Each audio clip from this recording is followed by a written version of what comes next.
Welcome to Trishul YouTube channel. Students, we are in the chapter Theory of Sets. In the previous session, we are discussed regarding the types of sets. So in these sessions, we are discussed regarding the operations of sets. So ವಿದ್ಯಾರ್ಥಿಗಳೇ, ಕಳೆದ ಸೆಷನ್ನಲ್ಲಿ ನಾವು ವಿವಿಧ ರೀತಿಯ ಗಣದ ಬಗ್ಗೆ ತಿಳ್ಕೊಂಡ್ವಿ. ಇಂದಿನ ಸೆಷನ್ನಲ್ಲಿ ಇದೇ ಗಣಗಳ ಆಪರೇಷನ್ಸ್ಗಳ ಬಗ್ಗೆ ನಾವು ತಿಳ್ಕೊಳ್ತಿದ್ವಿ. So let's start the first operation of the set is called union of sets. The union of two sets A and B is the set of all the elements which belong to either A or to B or to both, and it is denoted by A union B. So when we call as a union of set means, let's see the two examples A and B. A and B are the two sets which contain all the elements. A also have some elements, B also have some elements. So altogether we call which have the elements. But when we call union set means the set which called as a union, either it have set A or it have set B elements, and or it have both the elements of A and B, then it is called as a union sets. ವಿದ್ಯಾರ್ಥಿಗಳೇ, ಇಲ್ಲಿ ಎರಡು ಗಣಗಳನ್ನು ನಾವು ಗಮನಿಸಿದಾಗ ಇಲ್ಲೂ ಕೂಡ ನಾವು ಉದಾಹರಣೆ ಸಮೇತ ವಿವರಿಸ್ತೀವಿ. ಇಲ್ಲಿ ಎ ಅನ್ನುವಂಥದ್ದು ಒಂದು ಗಣ, ಬಿ ಅನ್ನುವಂಥದ್ದು ಒಂದು ಗಣ. ಈ ಎ ಮತ್ತೆ ಬಿ ಗಣದ ಅಂಶಗಳು ಏನಿದಾವೆ, ಆ ಎರಡೂ ಗಣಗಳಲ್ಲಿ ಇರುವಂತಹ ಅಂಶಗಳನ್ನ ನಾವು ಯೂನಿಯನ್ ಅಂತ ಕರಿತೀವಿ. ಅಂದ್ರೆ ಯೂನಿಯನ್ ಆಫ್ ಸೆಟ್ ಅನ್ನುವಂಥದ್ದು ಏನಿದೆ, ಅದು ಎ ಅಲ್ಲಿರುವಂತಹ ಅಂಶಗಳನ್ನ ತೆಗೆದುಕೊಳ್ಳುತ್ತೆ, ಬಿ ಯಲ್ಲಿರುವಂತಹ ಗಣದ ಅಂಶಗಳನ್ನು ಕೂಡ ತೆಗೆದುಕೊಳ್ಳುತ್ತೆ. ಅಂದ್ರೆ ಎರಡೂ ಗಣಗಳಲ್ಲಿರುವಂತಹ ಅಂಶಗಳನ್ನ ತೆಗೆದುಕೊಳ್ಳುತ್ತೆ. ಹಾಗಾಗಿ ಇದನ್ನ ನಾವು ಯೂನಿಯನ್ ಅಂತ ಕರಿತೀವಿ. ಈಗ ನಾನು ಒಂದು ಉದಾಹರಣೆ ಸಮೇತ ನಿಮ್ಗೆ ವಿವರಿಸ್ತೀನಿ, ಆಗ ಅರ್ಥ ಆಗುತ್ತೆ ಅಂತ ನಾನು ಭಾವಿಸ್ತೀನಿ. ಇಲ್ಲಿ ನೀವು ಗಮನಿಸ್ಬೋದು, ನಾನು ಹೈಲೈಟರ್ ಮುಖಾಂತರ ನಾನು ನಿಮ್ಗೆ ಅಲ್ಲಿ ಹೈಲೈಟ್ ಮಾಡ್ತಾ ಇದ್ದೀನಿ. ನೋಡಿ ಇಲ್ಲಿ ನೀವು ಇಲ್ಲಿ ಎ ಅನ್ನುವಂಥದ್ದು ಒಂದು ಸೆಟ್ ಇದು. ಈ ಸೆಟ್ ನಲ್ಲಿ 2, 4, 7, 9 ಅನ್ನುವಂತಹ ಸಂಖ್ಯೆಗಳನ್ನು ಒಳಗೊಂಡಿದೆ. ಬಿ ಅನ್ನುವಂಥದ್ದು ಒಂದು ಸೆಟ್, ಅದರಲ್ಲೂ ಕೂಡ ಕೆಲವು ಅಂಶಗಳನ್ನ ಒಳಗೊಂಡಿದೆ, ಸಂಖ್ಯೆಗಳನ್ನ ಒಳಗೊಂಡಿದೆ. ಸೊ ಯಾವಾಗ ಇದನ್ನ ನಾವು ಯೂನಿಯನ್ ಅಂತ ಕರಿತೀವಿ ಅಂತ ಅಂದಾಗ, ಆಪರೇಷನ್ ಆಫ್ ಯೂನಿಯನ್ ಯಾವಾಗ ಆಗುತ್ತೆ ಅನ್ನೋದು ನೋಡೋದಾದ್ರೆ, ಇಲ್ಲಿ ನೋಡಿ ಎ ನೋಡಿ, ಯೂನಿಯನ್ ಅನ್ನ ನಾವು ಯಾವಾಗ್ಲೂ ಕೂಡ ಈ ಕ್ಯಾಪಿಟಲ್ ಲೆಟರ್ ಯು ಸಿಂಬಲ್ ಅನ್ನ ಬಳಸ್ತೀವಿ. ಎ ಯೂನಿಯನ್ ಬಿ ಅಂತ ಇದನ್ನ ಪ್ರೊನೌನ್ಸ್ ಮಾಡ್ತೀವಿ. ಈಗ ಇಲ್ಲಿ ನೀವು ಗಮನಿಸಬಹುದು, ಈ ಎ ಯೂನಿಯನ್ ಬಿ ಅನ್ನುವಂಥದ್ದು ಎ ಸೆಟ್ ಅಲ್ಲಿ ಇರುವಂತಹ ಸಂಖ್ಯೆಗಳನ್ನು ಒಳಗೊಂಡಿದೆ, ಬಿ ಸೆಟ್ ನಲ್ಲಿ ಇರುವಂತಹ ಸಂಖ್ಯೆಗಳನ್ನು ಒಳಗೊಂಡಿದೆ. ಸೊ ಎರಡೂ ಗಣಗಳಲ್ಲಿರುವಂತಹ ಸಂಖ್ಯೆಗಳನ್ನು ಒಳಗೊಂಡಿದ್ರೆ ವಿದ್ಯಾರ್ಥಿಗಳೇ, ಅದನ್ನ ನಾವು ಯೂನಿಯನ್ ಅಂತ ಕರಿತೀವಿ. ಸೊ ಇನ್ನೊಂದು ಉದಾಹರಣೆ ನಾವು ನೋಡೋದಾದ್ರೆ, ಲೆಟ್ ಎ ಅನ್ನುವಂಥದ್ದು ಒಂದು ಸೆಟ್ ಅಂತ ನೋಡೋದಾದ್ರೆ, ವಿಚ್ ಕಂಟೈನ್ ಈವನ್ ನಂಬರ್ಸ್, ಸಮ ಸಂಖ್ಯೆಗಳನ್ನು ಒಳಗೊಂಡಿದೆ. B is the odd numbers set. B ಅನ್ನುವಂಥದ್ದು ಬೆಸ ಸಂಖ್ಯೆಗಳನ್ನು ಒಳಗೊಂಡಿರುವಂತಹ ಒಂದು ಸೆಟ್ ಆಗಿದೆ. ದೆನ್ ಎ ಯೂನಿಯನ್ ಬಿ ಅಂದ್ರೆ ಏನು? ಸೊ ಎ ಅನ್ನುವಂಥದ್ದು ಸಮಸಂಖ್ಯೆ, ಬಿ ಅನ್ನುವಂಥದ್ದು ಬೆಸ ಸಂಖ್ಯೆ. ಸೊ ಸಮಸಂಖ್ಯೆ ಮತ್ತೆ ಬೆಸ ಸಂಖ್ಯೆಗಳು ಎರಡನ್ನೂ ಒಳಗೊಂಡಿರುವಂಥದ್ದನ್ನ ನಾವು ಏನಂತ ಹೇಳ್ಬಹುದು? ಇಂಟೀಜರ್ಸ್ ಅಂತ ಕರಿತೀವಿ. ಸೊ ಅದನ್ನ ನಾವು ಈಗ ನ್ಯಾಚುರಲ್ ನಂಬರ್ಸ್ ಅಂತಾನೂ ಕೂಡ ಹೇಳ್ಬಹುದು. ಸೊ ಹಾಗಾಗಿ ಇಲ್ಲಿ ನೋಡಿ ನೀವು, A union B is the set of all the natural numbers. Natural numbers ಅಂತ ಅಂದಾಗ ಅದರಲ್ಲಿ ಸಮಸಂಖ್ಯೆನೂ ಬರ್ತದೆ, ಬೆಸ ಸಂಖ್ಯೆನೂ ಬರ್ತದೆ. So the union of more than two sets can be defined as. ಇಲ್ಲಿ ಸಾಮಾನ್ಯವಾಗಿ ನಾವು ನೋಡೋದಾದ್ರೆ, ಒಂದಕ್ಕಿಂತ ಹೆಚ್ಚು ಯೂನಿಯನ್ಗಳು ಸೆಟ್ಸ್ ಗಳನ್ನ ಇದ್ದಂತ ಸಂದರ್ಭದಲ್ಲಿ ಅದನ್ನ ನಾವು ಈ ರೀತಿಯಾಗಿ ಇಂಡಿಕೇಟ್ ಮಾಡ್ತೀವಿ. ಉದಾಹರಣೆಗೆ ಎ ಬಿ ಎರಡು ಸೇರಿ ಈಗ ಎ ಯೂನಿಯನ್ ಬಿ ಅನ್ನೋದು ಒಂದು ಸೆಟ್ ಆಯ್ತು. ಅದೇ ರೀತಿ ಬೇರೆ ಬೇರೆ ಯೂನಿಯನ್ಗಳನ್ನು ಒಳಗೊಂಡಾಗ ಅದನ್ನ ನಾವು ಯಾವ ರೀತಿಯ ಹಾಗೆ ನಾವು ಸೂಚಿಸ್ತೀವಿ ಅನ್ನೋದಾದ್ರೆ A one union A two union A three, ಈ ರೀತಿ ಒಂದಕ್ಕಿಂತ ಹೆಚ್ಚು ಸಂಖ್ಯೆಯ ಯೂನಿಯನ್ ಸೆಟ್ಸ್ಗಳಿದ್ದಾಗ ಈ ರೀತಿಯಾಗಿ ನಾವು ಅದನ್ನ ವ್ಯಕ್ತಪಡಿಸ್ತೀವಿ. ಸೊ ಸ್ಟೂಡೆಂಟ್ಸ್, ಇಲ್ಲಿಗೆ ಒಂದು ಆಪರೇಷನ್ ಆಫ್ ಸೆಟ್ಸ್ ಮುಗೀತು. ಈಗ ಇನ್ನೊಂದು ಪ್ರಕಾರಕ್ಕೆ ಹೋಗೋಕ್ಕಿಂತ ಮುಂಚೆ ಈ ಯೂನಿಯನ್ ಸೆಟ್ ಅಲ್ಲಿ ಪ್ರಾಪರ್ಟೀಸ್ ಅಂತ ಇದಾವೆ.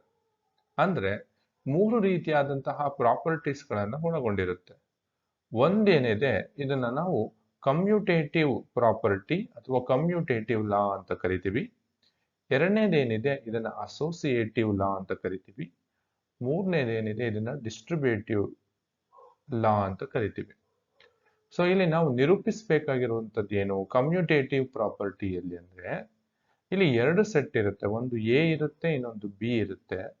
ಸೊ ಇಲ್ಲಿ ನಾವು ಏನ್ ಮಾಡಬೇಕು, ಎ ಯೂನಿಯನ್ ಬಿ ಯಲ್ಲಿರುವಂತಹ ಸಂಖ್ಯೆಗಳೇನಿದೆ ಅಥವಾ ಅಂಶಗಳೇನಿದೆ ಅಥವಾ ಆಬ್ಜೆಕ್ಟ್ಸ್ ಅಥವಾ ಎಲಿಮೆಂಟ್ಸ್ ಅಂತ ನಾವು ಏನ್ ಹೇಳ್ತೀವಿ, ಈಕ್ವಲ್ಸ್ ಬಿ ಯೂನಿಯನ್ ಎ, ಅಂದ್ರೆ ಇದೇ ಅಂಶಗಳು ಎಲ್ಲೂ ಕೂಡ ಅದೇ ಅಂಶಗಳನ್ನು ಒಳಗೊಂಡಿದ್ದಾಗ ಅದನ್ನ ನಾವು ಕಮ್ಯೂಟೇಟಿವ್ ಪ್ರಾಪರ್ಟಿ ಅಥವಾ ಸೆಟ್ ಅಂತ ಕರಿತೀವಿ. ಇದು ಒಂದು ಪ್ರಾಪರ್ಟಿ ಆಯ್ತು. ಇನ್ನು ನಾನು ನಿಮ್ಗೆ ಹೇಳಿದ ಹಾಗೆ ಅಸೋಸಿಯೇಟಿವ್ ಪ್ರಾಪರ್ಟಿ ಆಫ್ ಯೂನಿಯನ್ ಅಂತ ಅಂದ್ರೆ, ಇಲ್ಲಿ ನೀವು ಗಮನಿಸಬಹುದು, ಇದನ್ನ ಈ ರೀತಿಯಾಗಿ ನಾವು ಉಚ್ಚಾರಣೆ ಮಾಡಬೇಕಾಗ್ತದೆ, A union B union C. ಅಂದ್ರೆ ಇಲ್ಲಿ 3 ಗಣಗಳನ್ನ ನಾವು ನೋಡೋದಾದ್ರೆ, ಒಂದು ಎ, ಮತ್ತೊಂದು ಬಿ, ಮತ್ತೊಂದು ಸಿ. ಸೊ ಈ ಮೂರನ್ನು ಕೂಡ ನಾವು ಯೂನಿಯನ್ ಮಾಡಿದಂತಹ ಸಂದರ್ಭದಲ್ಲಿ ಇಲ್ಲಿ ನೋಡಿ, ನೀವು ಈ ಈಕ್ವಲ್ಸ್ ನಿಂದ ಬಲಭಾಗದಲ್ಲಿ ಏನಿದೆ ಇದನ್ನ LHS ಅಂತೀವಿ, ಇದನ್ನ RHS ಅಂತ ಕರಿತೀವಿ. ಎರಡೂ ಕೂಡ ಸೇಮ್ ಅಂಶಗಳನ್ನ ಒಳಗೊಂಡಿದ್ದಾಗ ಅದು ಅಸೋಸಿಯೇಟಿವ್ ಪ್ರಾಪರ್ಟಿ ಆಗುತ್ತೆ. ಅಂದ್ರೆ ಎ ಮತ್ತೆ ಯೂನಿಯನ್ ಬಿ ನ ಮಾಡಿದಾಗ ಸಿಗುವಂತಹ ಸಂಖ್ಯೆ, ಇಲ್ಲಿ ನಾವು ಇಲ್ಲಿ ಬಿ ಮತ್ತೆ ಯೂನಿಯನ್ ಸಿ ಮಾಡಿದಂತಹ ಸಂಖ್ಯೆಗೂ ಈ ಮೂರೂ ಗಣಗಳನ್ನ ಸೇರಿಸಿದಾಗ, ಇಲ್ಲೂ ಕೂಡ 3 ಗಣಗಳನ್ನ ಸೇರಿಸಿದಾಗ ಒಂದೇ ರೀತಿಯಾದಂತಹ ಸಂಖ್ಯೆಗಳು ಇಲ್ಲಿ ಬಂದಾಗ ಅದನ್ನ ನಾವು ಅಸೋಸಿಯೇಟಿವ್ ಅಂತ ಕರಿತೀವಿ. ಇನ್ನು ಮೂರನೇದು ಪ್ರಾಪರ್ಟಿನ ನಾವು ನೋಡೋದಾದ್ರೆ ಡಿಸ್ಟ್ರಿಬ್ಯೂಟಿವ್. ಡಿಸ್ಟ್ರಿಬ್ಯೂಟಿವ್ ಅಂತ ಅಂದಾಗ ಸ್ಟೂಡೆಂಟ್ಸ್, ಇಲ್ಲಿ ನೀವು ಗಮನಿಸಬಹುದು, A B union C. So ನಾವು ಎ ಬಿ ಯೂನಿಯನ್ ಸಿ ಅಂತ ಮಾಡಿದಾಗ ಸಿಗುವಂತಹ ಸಂಖ್ಯೆ ಅಥವಾ ಗಣದ ಅಂಶಗಳು ಎಲಿಮೆಂಟ್ಸ್ ಏನಿದಾವೆ, B intersection A intersection B union A intersection C ಮಾಡಿದಾಗ ಸಿಗುವಂತಹ ಎಲಿಮೆಂಟ್ಸ್ ಟ್ಯಾಲಿ ಆಗ್ಬೇಕಾಗ್ತದೆ, ಸೇಮ್ ಇರ್ಬೇಕಾಗ್ತದೆ. ಆಗ ಅದನ್ನ ನಾವೇನಂತ ಕರಿತೀವಿ, ಡಿಸ್ಟ್ರಿಬ್ಯೂಟಿವ್ ಪ್ರಾಪರ್ಟಿ ಅಂತ ಕರಿತೀವಿ. ಸ್ಟೂಡೆಂಟ್ಸ್, ನಾವಿಲ್ಲಿ ನಿರೂಪಿಸಬೇಕಾಗಿರುವಂತದ್ದು ಒಂದು commutative A union B, B union A. ಎರಡನೇದು associative A union B union C, A union B union C. ಅದೇ ಡಿಸ್ಟ್ರಿಬ್ಯೂಟಿವ್ ಅಲ್ಲಿ A B union C equals A intersection B union A intersection C. So ಈಗ ನಾವು ಒಂದು operations ಬಗ್ಗೆ complete ಆಗಿ ತಿಳ್ಕೊಂಡ್ವಿ, that is union of sets. ಈಗ ನಾವು ಮುಂದುವರ್ಸೋಣ. The second one is intersection. So ಇಲ್ಲಿ ಇಂಟರ್ಸೆಕ್ಷನ್ ಅಂದ್ರೆ ಏನು ಅನ್ನೋದನ್ನ ನೋಡೋಣ. The intersection of two or more sets is the set of all the elements. The thing is very important here, which are common to all the sets. It is denoted by A intersection B.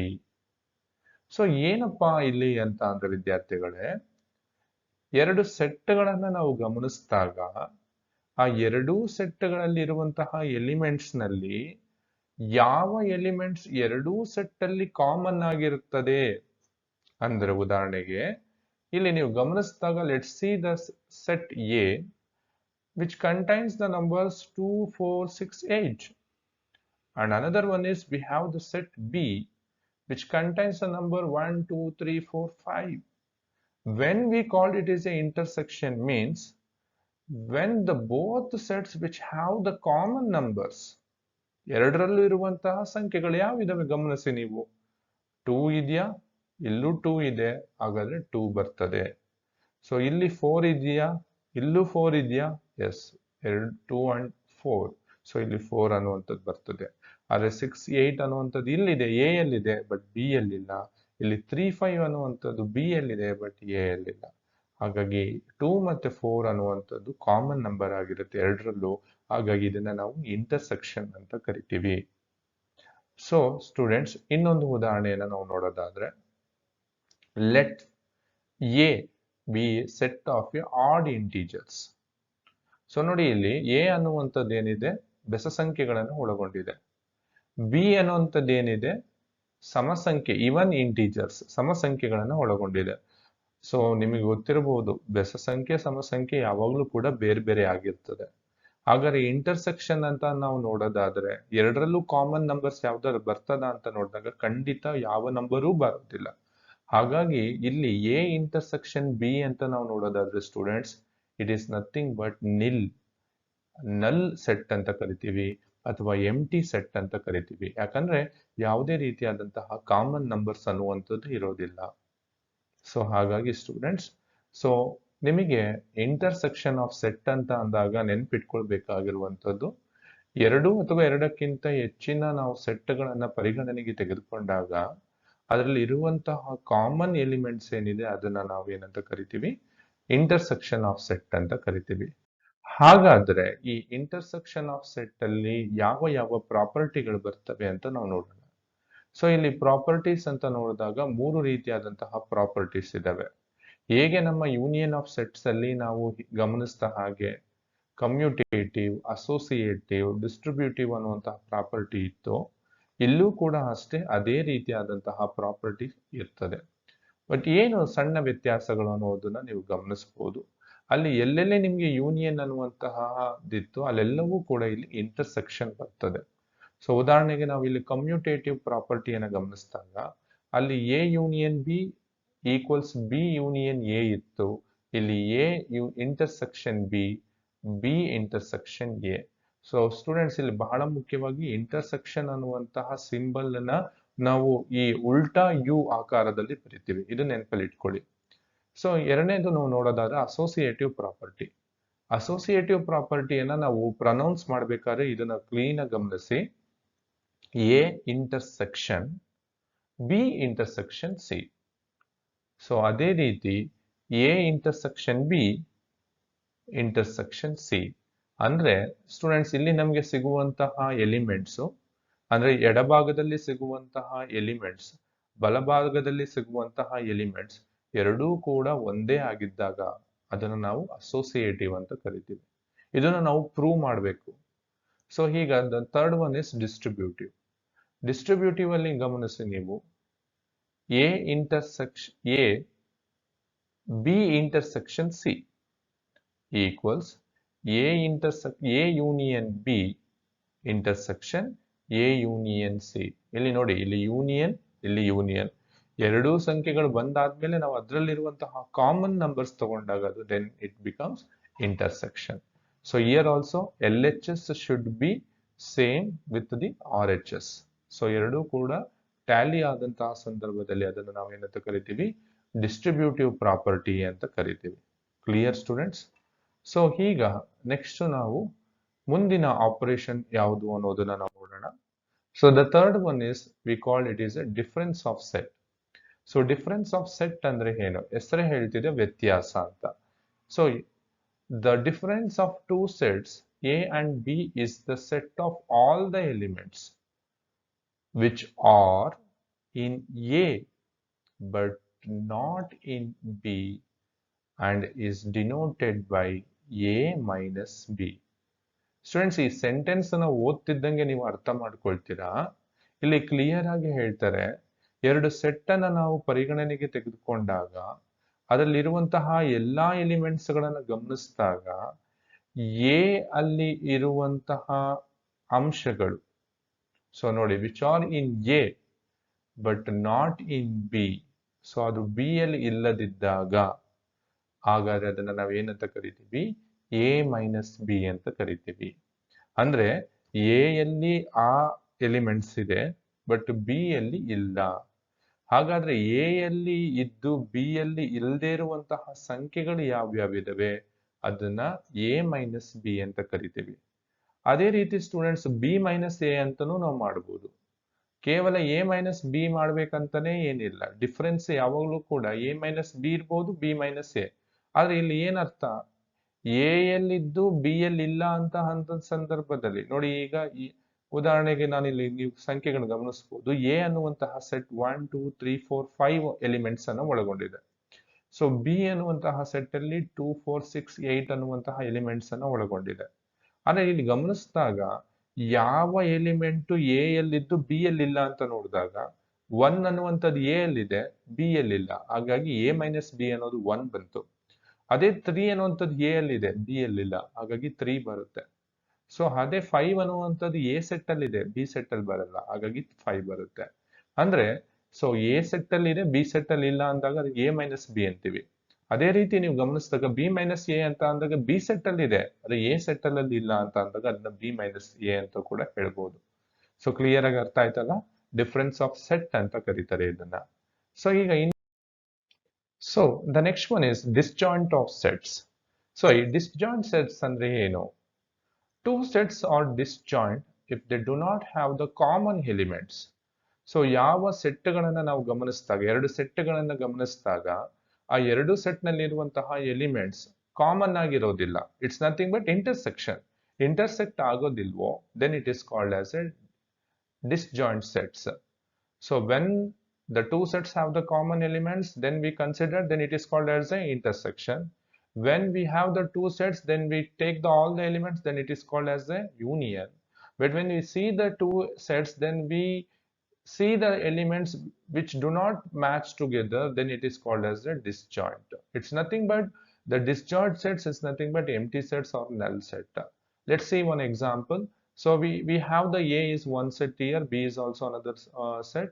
So here the A set contains the elements like 1 2 3, and the B set is also have the elements like 5 6 8. So if you see this both set, if any element is matching, no. So if it do not have any common elements, then it is considered as a disjoint. So ವಿದ್ಯಾರ್ಥಿಗಳು ಎರಡು ಗಣಗಳನ್ನ ನಾವು ಪರಿಗಣನೆಗೆ ತೆಗೆದುಕೊಂಡಾಗ ಆ ಎರಡು ಗಣಗಳಲ್ಲಿ ಇರುವಂತಹ ಅಂಶಗಳೇನಿದಾವೆ ಅವು ಒಂದಕ್ಕೊಂದು ತಾಳೆ ಹೊಂದೋದಿಲ್ಲ. ಸೊ ಯಾವಾಗ ಅದು ಕಾಮನ್ ಆಗಿರುವುದಿಲ್ಲವೋ, ಆ ಬೇರೆ ಬೇರೆ ರೀತಿಯಾದಂತಹ ಅಂಶಗಳನ್ನ ಒಳಗೊಂಡಿರುತ್ತೋ, ಆಗ ನಾವು ಏನಂತ ಕರಿತೀವಿ ಅದನ್ನ ಅಂತ ಅಂದಾಗ ಡಿಸ್ಜಾಯಿಂಟ್ ಅಂತ ಕರಿತೀವಿ. ಸೊ ಹೀಗಾಗಿ ನಾವು ಇಲ್ಲಿ ಹೊಸ ಸೆಟ್ ಅನ್ನ ನಾವು ನೋಡಿದಂತಹ ಸಂದರ್ಭದಲ್ಲಿ ಅಲ್ಲಿ ಯಾವುದೇ ರೀತಿಯಾದಂತಹ ಕಾಮನ್ ಆಗಿ ಇಲ್ದಿದ್ದಾಗ ಅದನ್ನ ನಾವು ಎಂಟಿ ಸೆಟ್ ಅಂತ ಕೂಡ ಕರಿತೀವಿ, ನಲ್ ಸೆಟ್ ಅಂತ ಕೂಡ ಕರಿತೀವಿ. ಇದನ್ನೇ ನಾವು ಡಿಸ್ಜಾಯಿಂಟ್ ಸೆಟ್ ಅಂತ ಕೂಡ ಕರಿತೀವಿ. ಓಕೆನಾ? ಈಗ ನೆಕ್ಸ್ಟ್ ಆಪರೇಷನ್ ನೋಡೋಣ, that is called as A complement of sets. So ನಿಮ್ಗೆ ಟೈಪ್ಸ್ ಆಫ್ ಸೆಟ್ಸ್ ಅಲ್ಲಿ ಇದನ್ನ ಆಲ್ರೆಡಿ ನಾನು ಎಕ್ಸ್ಪ್ಲೇನ್ ಮಾಡಿದ್ದೀನಿ. ಸೊ ನಿಮ್ಗೆ ನೆನಪಿರ್ಬೋದು, ಕಾಂಪ್ಲಿಮೆಂಟ್ ಸೆಟ್ ಅಂತ ಅಂದಾಗ ಇಲ್ಲಿ ಬಹಳ ಮುಖ್ಯವಾಗಿ ಯೂನಿವರ್ಸಲ್ ಸೆಟ್ ಅನ್ನುವಂತ ಒಂದು ಕಾನ್ಸೆಪ್ಟ್ ಬರ್ತದೆ. ಯೂನಿವರ್ಸಲ್ ಸೆಟ್ ಅಂತ ಅಂದಾಗ ಯಾವ ಸೆಟ್ ಎಲ್ಲಾ ಎಲಿಮೆಂಟ್ಸ್ ಗಳನ್ನ ಒಳಗೊಂಡಿರುತ್ತೆ ಅದನ್ನ ನಾವು ಯೂನಿವರ್ಸಲ್ ಸೆಟ್ ಅಂತ ಕರಿತೀವಿ.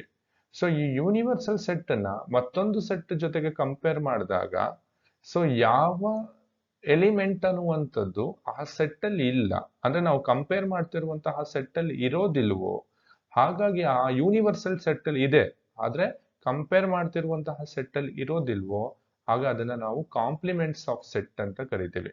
ಈ ಕಾಂಪ್ಲಿಮೆಂಟ್ಸ್ ಆಫ್ ಸೆಟ್ ಅನ್ನುವಂಥದ್ದನ್ನ ಯಾವಾಗ್ಲೂ ಕೂಡ ಈ ರೀತಿಯಾಗಿ ನಾವು ಇಂಡಿಕೇಟ್ ಮಾಡ್ತೀವಿ, ಎ ಡ್ಯಾಶ್ ಮತ್ತೆ ಬಿ ಡ್ಯಾಶ್ ಅಂತ. ಕೆಲವು ಸಂದರ್ಭದಲ್ಲಿ A union B whole dash ಅಂತ, ಅಥವಾ A intersection B whole dash ಅಂತ ಕೂಡ ಇದನ್ನ ನಾವು ಇಂಡಿಕೇಟ್ ಮಾಡ್ತೀವಿ. ಸೊ ಹಾಗಾದ್ರೆ once I read this sentence, so let's see what you mean by complement of set. So here let universal set, so this is called the symbol which indicates the universal set, and A by any set. So ಇಲ್ಲಿ A ಅನ್ನುವಂಥದ್ದು ಒಂದು set. Then the complement of set A is the set of all the elements of U which do not belongs to A. It's clearly they are saying that the A set which have the elements, but when we compare with the universal set which we cannot see in the A set, then it is called as a complement set of A. So compliments of set ಅಂತ ಅಂದಾಗ ನೀವು ಒಂದು ಅರ್ಥ ಮಾಡ್ಕೋಬೇಕು, negative approach. ಏನು negative approach ಅಂದ್ರೆ universal set ಅಲ್ಲಿ ಇದೆ, ಎ ಸೆಟ್ ಅಲ್ಲಿ ಇಲ್ಲ. ಹಾಗಾದ್ರೆ ಇಲ್ಲದೆ ಇರುವಂತಹ ಸಂಖ್ಯೆ ಏನಿದೆ ಅದನ್ನ ನಾವು ಇಲ್ಲಿ ಪರಿಗಣನೆಗೆ ತೆಗೆದುಕೊಳ್ತೀವಿ. So clear? So let's summarize what we discussed in this session. So one is under the operation of sets. The first one is union of sets. The second one is intersection of sets. So union of sets means we considered all the elements of two elements. So intersection means we considered only common elements. Difference of sets means we consider one element to compare with the another element. The first element which has the first set which have some elements which do not have another set, then we consider that only difference. Then complement of set means we compare with the universal set, but the universal set has elements, but another set which do not have, then it is called complement.